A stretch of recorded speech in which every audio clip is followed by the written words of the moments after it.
The daily life we perceive with our five senses is not reality. Quantum physics has shown that space and time are illusions of perception. Therefore, our bodies cannot truly be a reality if they occupy this space. Ernest Rutherford performed an experiment in Manchester that revealed to him the shape of the interior of an atom.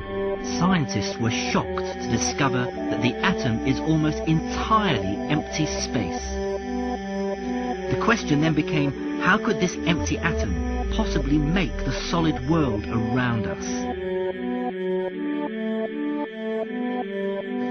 Our true consciousness does not exist in our brains or in our bodies. But this illusion of our individual bodies, along with the misinformation of our true origins, has manifested the idea that we all think independently from one another. With this misunderstanding, it would seem impossible to scientifically explain telepathy, clairvoyance, spiritual mediums, and other phenomena dealing with transferring information between sources without physical means of communication. But when you understand that there is a common spiritual bond between all things in the universe, and that we are all part of one divine intelligence, no phenomena is unexplainable. This simple understanding fills all the holes in modern religions. It explains reincarnation, déjà vu, predictions of the future, and literally every event, occurrence, or anomaly ever experienced. The blank matter within the most basic building blocks of perceivable existence is malleable and molded by intent. This means that consciousness shapes our reality. This seems difficult to accept for most, and it is quite understandable. In modern times, we are taught from an early age how to think rationally and tangibly. This is a very left-brain method of education, and it has more harmful effects than it's given credit for. The left brain deals with logic, details, facts, patterns, practicality, science, and math, as the right brain deals with feeling, intuition, symbols, images, risk-taking, philosophy, and religion. With a deliberate push for government-controlled educational curriculums, generation after generation of the youth are being taught to focus only on the facts, figures, and numbers. Repetition is used to train children subconsciously to accept what they're learning. Children aren't rewarded for questioning the validity of the information they receive. They are ridiculed. However, the children who blindly accept the information as true and merely regurgitate the information on command when it is time to take a test, those children go on to become the decision makers in our government, law, medicine, business, and every other occupation with power and prestige. The most detrimental effect of being pushed away from holistic thinking with the full brain into a strictly left brain thought is what is known as the suppression of the feminine. Every male and female have both feminine and masculine qualities. It has nothing to do with man or woman. These are represented by the left and right brain, yin and yang, black and white, light and dark, and most every other duality. Both are vital to our spiritual and physical health. In ancient Egypt, the female was the rightful heir to the throne. The male she chose to marry became pharaoh. This depicted the goddess tradition that has been destroyed to make way for a patriarchal, male-dominated society we see enforced in every major denomination. In suppressing the feminine of every society and pushing the people to strictly left-brain thinking, the natural ability for humanity to feel earthly, cosmic, and personal energy became lost. Traditions that were passed on through shamans, witch doctors, magicians, psychics, and seers of all kind became outlawed and ridiculed and given a stigma of something out of a Hollywood movie. Every religion explains that we are children of God and have godliness inside of us. If you erase the anthropomorphized God and understand that God is nothing more than the spiritual web that connects all things, all religious scriptures begin to make much more sense. Our bodies are merely vessels to contain our spirit, to gather experience for the divine mind. This is how evolution is possible. It is scientifically proven that all species are evolving into more complex beings. Innate knowledge or racial memory within all species is the understanding of newborns of all kinds to automatically know specific details and traits that the mother does not have to teach them. Therefore, innate knowledge helps every species naturally evolve towards more complex organisms. Lyle Watson claims that it was a Japanese scientist who observed the 100th monkey effect in 1952. In this observation, he discovered that a certain portion or percentage of monkeys learned or developed a new trait. The knowledge became an innate ability in that species. This is further testimony to a collective consciousness among species.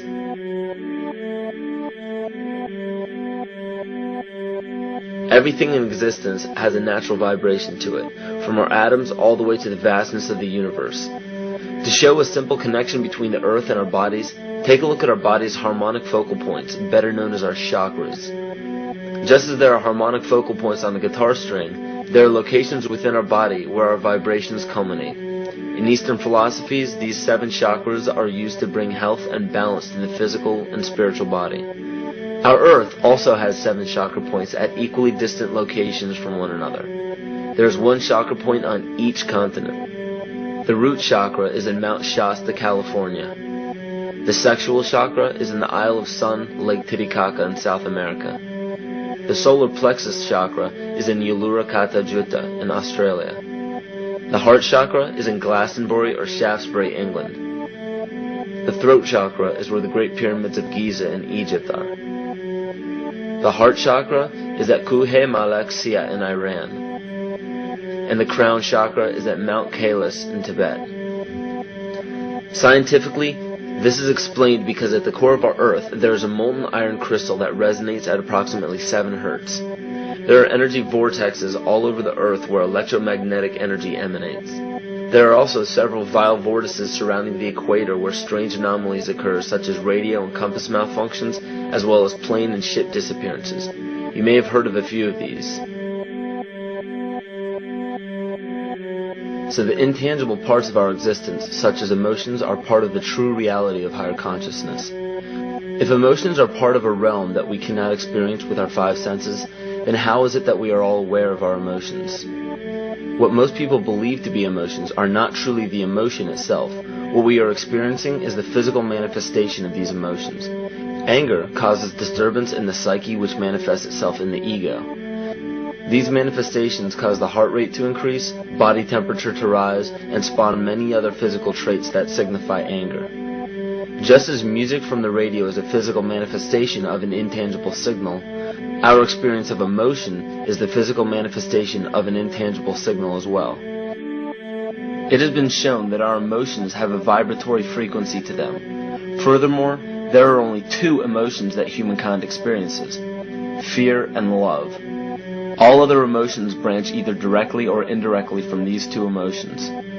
Fear has a long and slow frequency vibration to it, while love has a very rapid and high frequency. To show that vibration is the very foundation of existence, Hans Jene developed what is known as cymatics in the 1940s to show that when vibrations of sound are passed through a form of media, there is a set pattern that will follow. When the frequency increases, the media develops into a more complex pattern. This is precisely what is happening to our Earth and to humanity. There are 64 possible codes of amino acids in our DNA structure made from 4 elements: carbon, oxygen, hydrogen, and nitrogen. By any means of logic, we should have all 64 codes activated within our DNA structure. Yet we presently only have 20 active codes. And of these 64 possibilities, it appears that only 20 of these codes are turned on right now for us, the 20 amino acids. There is a switch that turns off and turns on where those coding sites lie, and that the switch for that turning off and turning on is what we call emotion. And this is the first time that we've ever seen the patterns of emotion directly physically linked to human genetic material. Well, fear is a long, slow wave of emotion. So this wave of fear is a long, slow wave and touches relatively few sites on this DNA. So an individual living in fear is limited to the number of antennae that they have available to them, whereas an individual living in the pattern of love, this is love in DNA. You can see it's a higher frequency, shorter wavelength. We have many more potential sites for coding along that genetic pattern.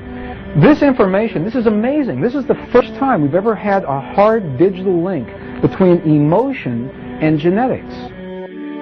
This is important to understand because another researcher named Vladimir Poponin measured tiny particles of light called photons inside a vacuum tube. The photons were scattered as expected.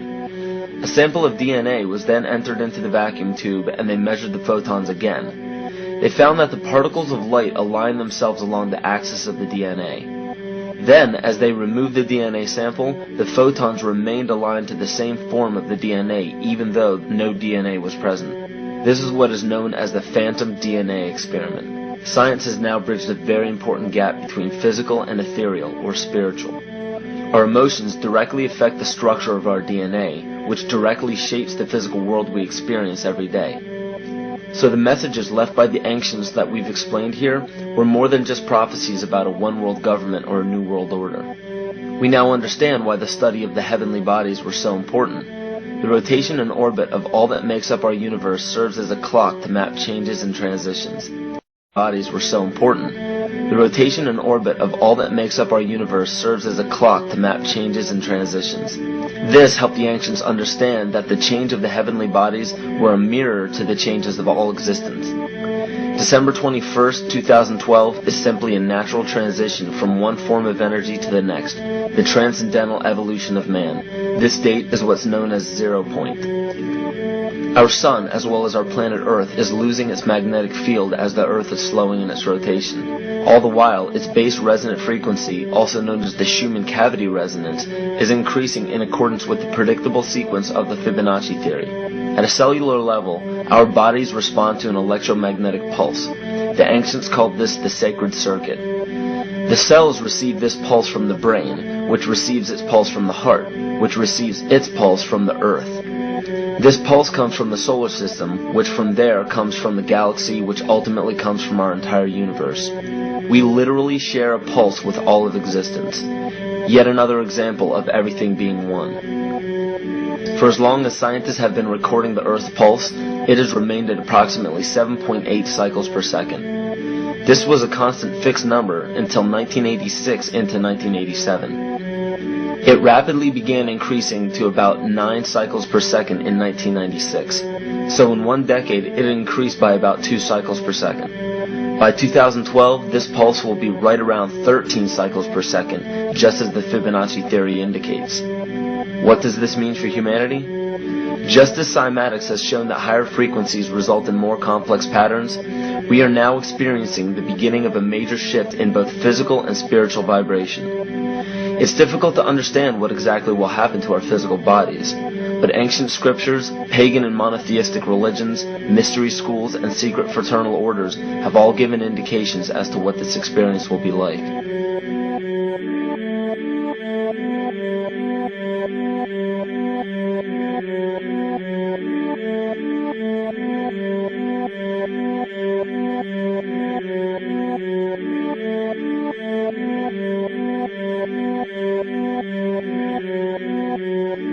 This will be the shift of the ages, the transcendental period of monumental changes to humanity. Those unprepared for this transition will likely not be able to cope with the rapid changes in the psyche. The only way to prepare for what is to come is what we have sought after for our entire lives: truth. Not the truth about governments, commerce, religions, terrorism, or anything external, but the truth within ourselves, within our psyche and our shadow self. Especially in Western cultures, we are taught that being normal means only being happy and never sad, only loving and never angry, only forgiving and never jealous. This sounds plausible, but it is not. We are not meant to repress any negative emotions because it causes imbalance. To conquer our emotions, we must embrace them, not fight them. We must acknowledge them and allow them to serve their purpose as we learn from them. The ancient Essene culture left teachings dating back about 6,000 years. They taught that our relationships with one another, with the universe, and with situations and events are mirrors of the parts of our psyche that need to be cleansed. Author Greg Braden beautifully explains this entire segment at great length in his work. His hard work and understanding of these subjects contributed largely to the marriage between science and spirituality. It is very important to understand that when you fear loss, fear death, fear war, fear terrorism, or fear change, you are giving others the ability to control you based on those fears. When you fight against poverty or against racism, when you fight for relationships or for freedom, you are outwardly attempting to repress that which has been placed before you to conquer inwardly. These situations are mirrors of our fears. This is why it is important to love and only love. Love those who stand with you, but especially those who stand against you. Don't look at your fears as a threat. Rather understand that this material world is only a physical manifestation of either the love or fear in your consciousness. It's as plain as day. All you need to conquer in your life is in your face. If you want to understand what your true inner fears are, analyze your ambitions and your inhibitions. Everything explained here about the esoteric agenda of the elite few at the very top is nothing to fear. They have been at work for thousands of years behind the scenes to manipulate humanity, and it has worked. Until now. It's very easy for any system of thought, religious or otherwise, that comes along. It's very easy to play on that, to play on our insecurities, to assure us all is well, we'll all be taken care of. We lap that up. So don't blame religion. Blame our own insecurities, which has allowed religion to flourish, and which has allowed so many systems of thought that are disempowering to flourish throughout human history. That's why we can't get out of it. Ron Sankley, Department Chairman, Chemistry, University of California, Berkeley, showed that DNA acts as an antenna for cellular upregulation. The primary function they taught us about what DNA is about. It's a receiver and transmitter of photons, light and phonon sound. For what? Cellular upregulation, meaning that the water molecules, the pyramid power around the DNA spiral energizing strands are taking in the spiritual energy of love vibrations and then sending it out for manifesting, precipitating in a quantum field, the physical matter of the body. These are hertz, frequencies, or cycles per second that the musicians can retune their instruments to play and experiment with. Why? Again, these are the Creator's musical scale, the original solfeggio, buried for 3,000 years in the Bible. So the ancient priests who knew how to levitate the huge stones for the building of the pyramids, and the Masonic knowledge that predated ancient Egypt, the ability to have this information, these frequencies, serve the function of creation, destruction, and miracles on behalf of the empowered people who had access to this knowledge. I say that because of this metaphor.